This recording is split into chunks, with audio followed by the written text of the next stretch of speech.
नमस्कार दोस्तों, मैं निकिता प्रयास क्लासेस जमशेदपुर यूट्यूब चैनल में आपका स्वागत करती हूँ। कैसे हो आप सब?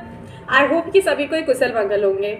सो गाइज, आज के इस वीडियो में लेके आए हैं, आप क्या बिहार पुलिस की तैयारी कर रहे हैं? बिहार पुलिस हुआ, बिहार दरोगा हुआ और बिहार ईआरएस यानी 112 की वैकेंसी आने वाली है। उस वैकेंसी में जो टोटल पोस्ट है, कितने नंबर ऑफ पोस्ट है, इसकी सिलेक्शन प्रोसेस कैसे होने वाली है, कौन से बुक बेस्ट है, क्योंकि अभी आपको पता है कि इसको लेके ज़ोरों शोरों से तैयारी चल रही है। तो मेनली आज के इस वीडियो में हम डिस्कशंस करेंगे कि कैसे आपकी रणनीति होनी चाहिए, कैसे आपकी तैयारी होनी चाहिए, बुक्स किसको आप फॉलो करना चाहिए, इन सभी पे बात करेंगे। सो गाइज, अगर चैनल पे न्यू है तो चैनल सब्सक्राइब कर दीजिए, बेल आइकन को प्रेस कर दीजिए और वीडियो ज़्यादा से ज़्यादा शेयर कीजिए। सो लेट्स गो, चलते हैं। सबसे पहले हम इसके बारे में बात करेंगे, बिहार दरोगा 2023 की वैकेंसी के बारे में। तो आपने रिसेंटली नोटिफिकेशंस में एक चीज़ देखा कि अभी जो वैकेंसी आ रही है, बिहार पुलिस हुआ, ईआरएस है, दरोगा हुआ, सभी को मिला के करीब 77,000 वैकेंसी को लेकर बजट में पास करने के लिए कहा गया है। तो जिसमें कि आपका दरोगा के लिए 20,907 है। हाँ, ये 20,907 एक साथ नहीं लिए जाएंगे, थोड़ा थोड़ा करके इनको डिवाइडेड करके वैकेंसी को लिया जाएगा, लेकिन इतनी वैकेंसी इनको कंप्लीट करनी है। ठीक है, तो इसको लेके ऑलरेडी तैयारी चल रही है। अब आप लोग के मन में ये भी क्वेश्चन आ रहे कि मैम इस वैकेंसी का कब से अप्लाई करना है, तो आपको बता दें कि इसकी अप्लाई डेट तो अभी क्लियर नहीं हो चुकी है। आप नोटिफिकेशन में भी देख सकते हैं कि इसको लेके पूरी तैयारी चल रही है, जो कि मार्च से अप्रैल महीने के मंथ के अंदर, तो आज आप समझ लो कि मार्च से स्टार्ट हो चुका है, तो मार्च से अप्रैल के बीच में ही आपका ये फॉर्म निकल जाएंगे। यानी कि इसकी जो स्टार्टिंग होंगे मार्च से अप्रैल के बीच में, आपका अप्रैल आप लेके चल सकते हैं। ठीक है, कि मार्च से अप्रैल के अंदर ही आपका ये फॉर्म अप्लाई डेट स्टार्ट हो जाएंगे। ठीक है, वहीं अगर मैं इसकी एज की बात करूंगी कि इसकी एज क्या रहेगी, तो अगर एज की बात करेंगे तो अगर आप जनरल कैटेगरीज में आते हैं तो जनरल के लिए आपको मिनिमम 20 वर्ष रहने हैं, यानी कि 20 होना चाहिए मिनिमम। वहीं अगर आप इस मैक्सिमम की बात करेंगे तो मैक्सिमम आपका 37 रहना चाहिए, यानी कि 20 से 37 वर्ष। ओबीसी वाले के लिए 3 ईयर रिलैक्सेशन देते हैं, SC ST वाले के लिए 5 ईयर रिलैक्सेशन देते हैं। और आपको बता दें कि ये जो वैकेंसी है मेल फीमेल दोनों दे सकते हैं, यानी कि अगर आप महिला हैं पुरुष है तो आप दोनों इस वैकेंसी को अप्लाई कर सकते हैं।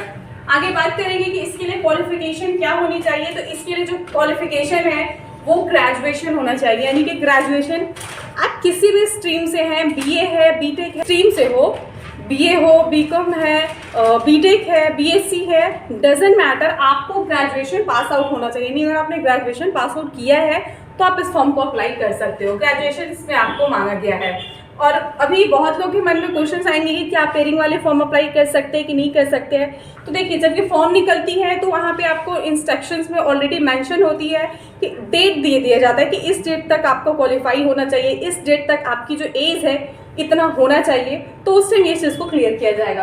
आगे बात करेंगे कि आखिर इसके सिलेबस क्या क्या आपको पढ़ना है।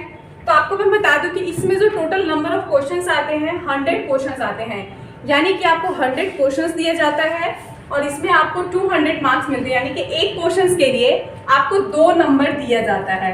और वहीं अगर हम नेगेटिव की बात करेंगे तो जी हाँ, इसमें आपका नेगेटिव रहेंगे, यानी कि 0.2 आपका नेगेटिव रहेगा। ठीक है, सिलेबस में क्या क्या आपको पढ़नी है, तो इसके सिलेबस की अगर मैं बात करूंगी तो इसमें आपको हिस्ट्री से क्वेश्चंस रहेंगे, ज्योग्राफी से क्वेश्चंस रहेंगे, पॉलिटी से क्वेश्चंस रहेंगे, इको है, करंट अफेयर से क्वेश्चंस है, मिसलेनियस है, मैथ्स और रीजनिंग है।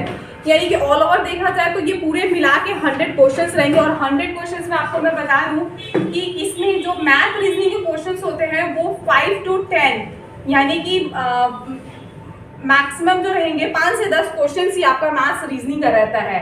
बाकी जो अदर रहती है, यानी कि 85% जो क्वेश्चंस होता है वो आपका GS पोर्शन से ही कोई क्वेश्चंस रहते हैं, यानी कि जनरल स्टडीज। तो आपको जो फोकस कैसे करनी है, कैसे रणनीति बनाया जाए, बुक्स क्या है, इन सभी के लिए अब आगे बात करेंगे। सबसे पहले मैं बुक्स के बारे में आपको बता दूं तो आपको एक चीज़ अभी हम क्लियर कर दें कि बुक्स पहले का टाइम क्या था ना कि लूसेंट पढ़ लिया, एग्जाम पास कर दिए। अब वो ऐसा नहीं चल रहा है। अगर आप लूसेंट के भरोसे रहेंगे तो नहीं चलने वाला है, क्योंकि अभी का जो एग्जामिनेशन जो भी हो रही है उसमें आपको कॉन्सेप्ट देखा जा रहा है कि आपको कॉन्सेप्ट क्लियर है कि नहीं है, आपको अपने जो क्वेश्चंस आए हैं वो कॉन्सेप्ट को आप क्लियर कर पा रहे हो कि नहीं कर पा रहे हो। तो मेनली अगर मैं बात करूँगी बुक्स के लिए, तो ऐसा आपको बुक्स के हम 1-2 बुक्स है, जैसे कि आप रूपमणि पब्लिकेशंस का बुक ले सकते हैं।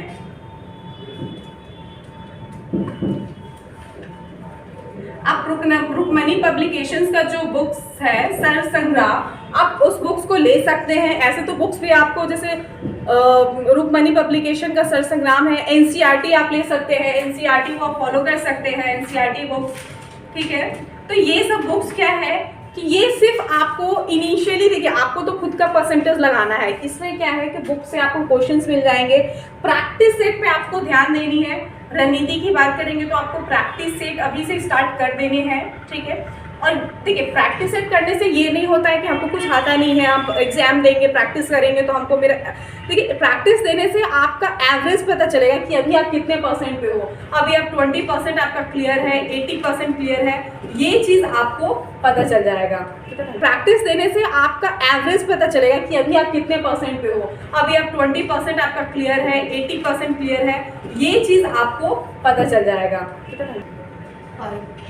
अब मैं बात करूंगी कि इसके लिए रणनीति कैसे बनानी होगी। तो सबसे पहले रणनीति की अगर हम बात करेंगे तो आपको एक 2 टाइम शेड्यूल लेना होगा पढ़ने के लिए। देखिए पढ़ने का तो ऐसा कोई टाइम टेबल होता ही नहीं, आपको जब मन करे तब पढ़िए, बट आप अगर एग्जाम के ओरिएंटर है, अगर आप इसके लिए फोकस कर रहे हो तो आपको एक सीरियस होके सुबह का 2 से 3 घंटा आपको टाइम निकालना है, रात का 2 घंटा 3 घंटा आपको टाइम निकालना है। हो सकता है कि स्टार्टिंग में थोड़ी सी प्रॉब्लम है, स्टार्टिंग में आप इतने टाइम नहीं दे पाए, बट धीरे धीरे देंगे। और आपको बता दें कि अभी वैकेंसी निकलती है तो आपको ज़्यादा नहीं 3 से 4 महीने में एग्जाम भी लिए जाएंगे, तो आपको अपनी प्रिपरेशन स्टार्ट कर देने हैं। तो अगर मैं बात करूंगी कि इसके लिए तो आपको 2 से 3 घंटा पर डे पढ़ना है। साथ में आपको क्या क्या करनी है, पहले तो आपको प्रैक्टिस, सबसे पहले तो आपको सिलेबस देखना है। देखिए सिलेबस आपको पूरा नॉलेज होना चाहिए कि आपको क्या क्या पढ़ना है, कहाँ से क्या पढ़ना है, ठीक है। तो सबसे पहले आप सिलेबस अपना पूरा क्लियर निकाल लीजिए। उसके बाद में आप इसको टॉपिक वाइज, जो भी आपके टॉपिक है आपको टॉपिक वाइज क्लियर करते जाना है। जैसे मान लीजिए कि अगर आप पॉलिटी है, पॉलिटी में आप आर्टिकल्स देख रहे हो, या फिर हिस्ट्री है, हिस्ट्री में आप कोई वार देख रहे हो, मेडिवल है, सारे से मिला के एंड एंशिएंट से, तो आपको टॉपिक वाइज पहले आपका क्लियर होना चाहिए। टॉपिक वाइज क्लियर नहीं है तो आप प्रैक्टिस सेट के माध्यम से भी आप इसको कर सकते हैं, यानी कि पर डे आपको प्रैक्टिस देना ही है, ठीक है। प्रैक्टिस सेट आपको देना ही है। इसके अलावा आपको रिवीजन भी करना है। अगर आपने पहले क्या पढ़ा है वो भी आपको रिवीजन करना है। उससे क्या होगा, रिवाइज करने से आपने प्रीवियस जो पढ़ा है वो भी आपके अपडेटेड रहेंगे, तो आपको रिवाइज देनी है। और एक टेस्ट सीरीज निकालना है, हर दिन एक टेस्ट सीरीज दीजिए। तो आपके पास जो 2 से 3 घंटा का टाइम है, पर डे का एक शेड्यूल बनाइए। इस शेड्यूल में आपको एग्जामिनेशंस के लिए लेकर देना है, क्योंकि अगर आप अभी नहीं करोगे तो फिर आगे चल के भी आप नहीं कर पाओगे। आपको एक तैयारी अपनी बना के रखनी है। अगर आपको रिजल्ट लेनी है तो थोड़ा सा आपको एफर्ट लगाना है, क्योंकि आप जब तक एफर्ट नहीं लगाओगे तब तक रिजल्ट नहीं मिलेगा। अब ऐसा नहीं है ना कि आप पैसा दे दीजिए और डायरेक्ट जॉब ले लीजिए, वो टाइम गया। आपकी अपने सफलता पे आपको रिजल्ट मिलेगी। एक टाइम था कि आप घूस पकड़ा दिए, आपका सिलेक्शन हो गया, पैसा पकड़ा दिए, हो गया। अब वो नहीं चल रहा है, अब वो सब धांधली बंद किया जा रहा है, क्योंकि आपने ऑलरेडी पेपर में भी देखा है कि अब सभी एग्जामिनेशन में सबसे पहले तो बहुत टफ चेकिंग होगी। चेकिंग इन द सेंस कि बहुत लोग क्या करते थे, ब्लूटूथ लेके बैठ जा रहे हैं, ईयरफोन पहन के बैठ जाते थे, फ़ोन लेके चल जा रहे हैं, पेपर लीक कर दे रहे थे, बहुत सारी चीज़ ये सब लोग जो कर रहे थे वो सब अब नहीं कर पाएंगे।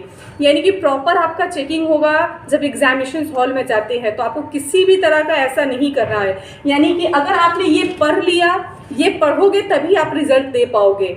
और जो लोग कहते हैं ना कि पैसा दे के या फिर घूस दे के जॉब लगती है, तो भैया वो ज़माना गया। वैसे ज़माने में से आप बाहर निकलिए और पढ़ाई पे ध्यान दे दीजिए। जितना आप इस सब पे ध्यान देंगे, अगर पढ़ाई पे ज़्यादा ध्यान देंगे तो रिजल्ट आपको मिल सकती है। तो मेरे लिए छोटा सा एक वीडियो यही था इस सब के बारे में डिस्ट्रैक्ट करने का, क्योंकि कुछ स्टूडेंट का कमेंट आ रहा था कि मैम दरोगा के बारे में हमें बताइए, इसकी वैकेंसी को लेके बताइए। सो हमने ये वीडियो पोस्ट की है। आई होप कि हमारी वीडियो अच्छी लगी है। अगर अच्छी लगी है तो लाइक ज़रूर कर दीजिएगा, और आप सभी से हमारे रिक्वेस्ट है कि वीडियो ज़्यादा से ज़्यादा शेयर कीजिए ताकि सभी तक ये वीडियो पहुंच सके। सपोर्ट करो गाइस आप सभी का, क्योंकि देखिए आप सबका ही सपोर्ट चाहिए। सो आप लोग सपोर्ट कीजिए, और अगर चैनल पे न्यू है तो सब्सक्राइब कर दें, बेल आइकन को प्रेस कर दीजिए ताकि जो भी अपडेट वैकेंसी है, वीडियोस है, वो आप तक पहुंच सकेगी, क्योंकि इस चैनल के माध्यम से आपको सभी तरह के वैकेंसी के बारे में अपडेट दी जाती है। सो गाइस मिलते हैं फिर नेक्स्ट वीडियो में, और तब तक के लिए यही हमारा है कि बस पढ़ाई पे लग जाइए, ध्यान दीजिए, अच्छे से रिजल्ट लीजिए। Keep support guys, thank you so much.